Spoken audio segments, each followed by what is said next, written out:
As the world unknowingly moved toward a new era, life unfolded in marble palaces, dusty villages, and distant provinces with no sense that the year they inhabited would one day be seen as a turning point in human history. It was the year 1 AD, though no one at the time called it that.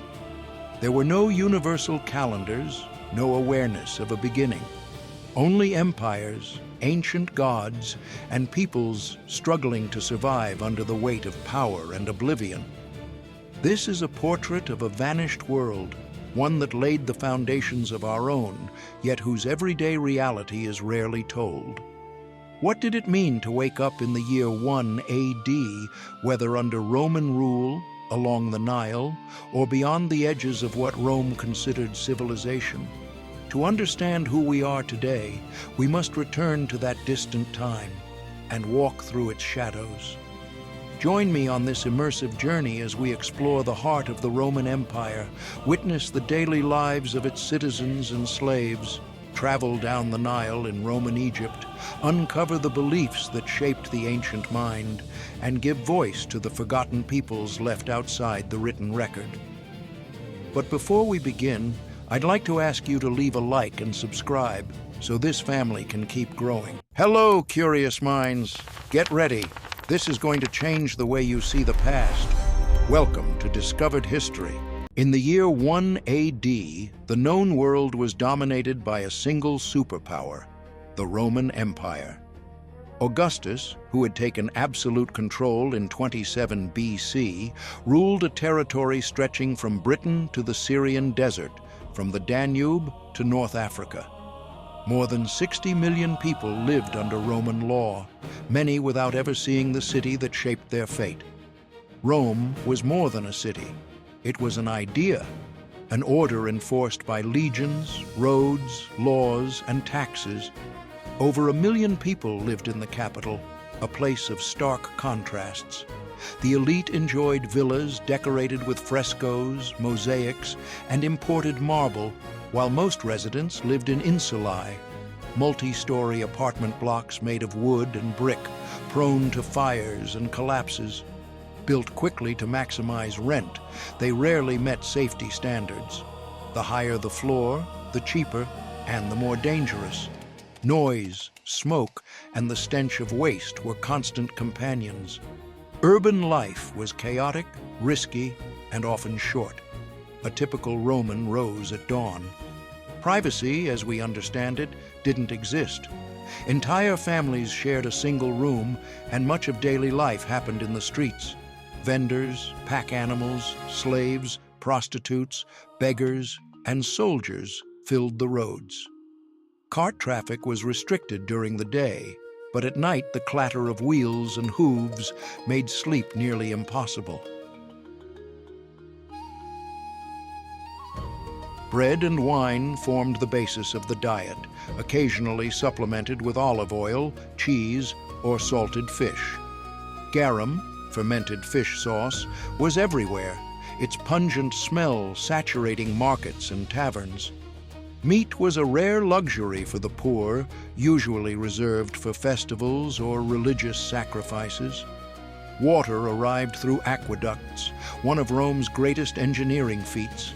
Stone channels carried millions of liters each day from miles away, supplying fountains, baths, and some private homes. But abundance didn't guarantee hygiene. Public latrines lacked privacy, and shared sponges spread disease. Bathhouses served not only for washing, but as social hubs where politics, business, and gossip flowed as freely as the water. Slavery was the backbone of the empire. Millions of enslaved people worked in fields, mines, workshops, schools, and homes.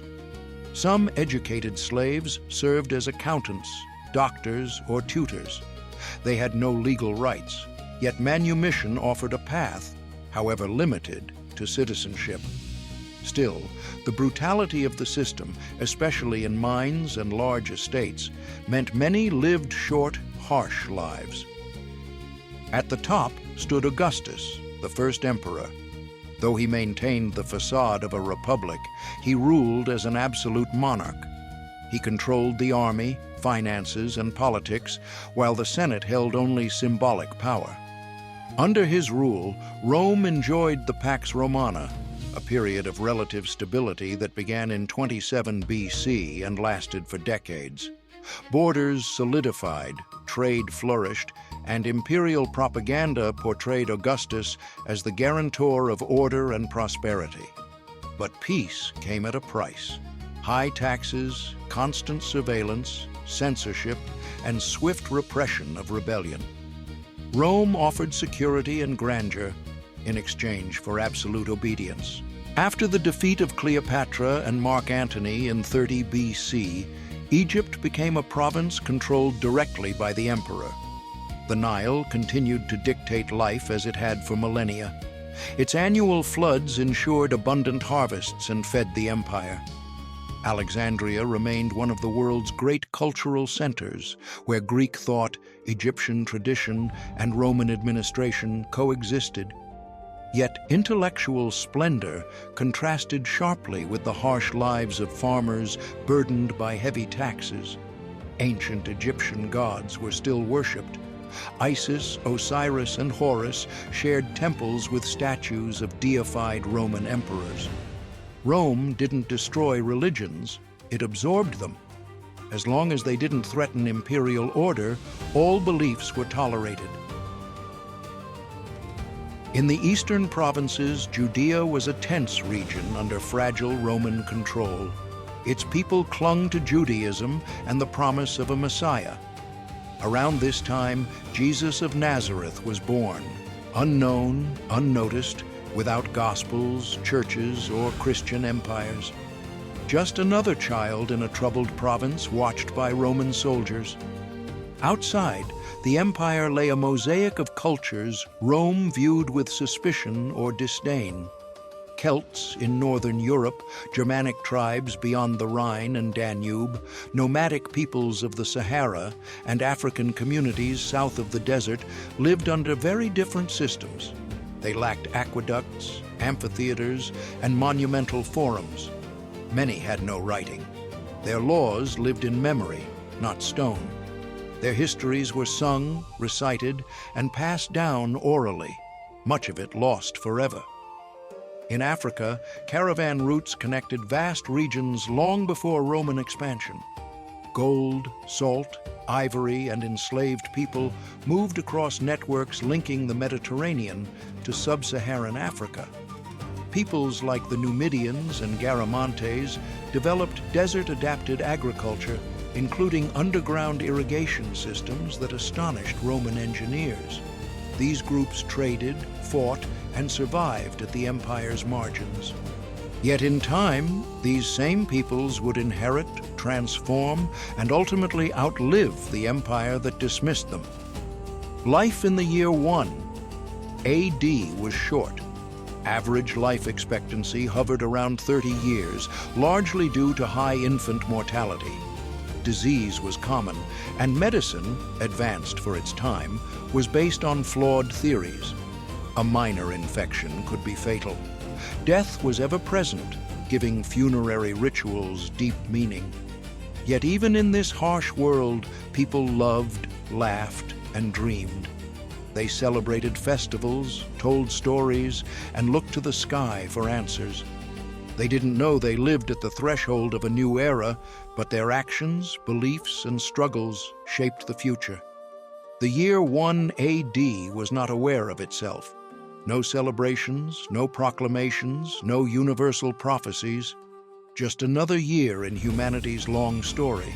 And yet, from that invisible point, the world began to change. 2,000 years later, we walk on the remnants of that time. Their roads still exist, their laws still influence us, and their questions remain unanswered. Understanding life in the year 1 AD is not just looking back, it's understanding where we come from and which parts of history were remembered and which were lost forever. Remember to subscribe to the channel, leave us a like, and share the video with other history fans. You can activate the notification bell so you don't miss the upcoming videos we'll be releasing about surprising events or ancient civilizations that shaped the world we live in today. Thank you for staying until the end. And remember, here, we don't just tell history, we relive it together.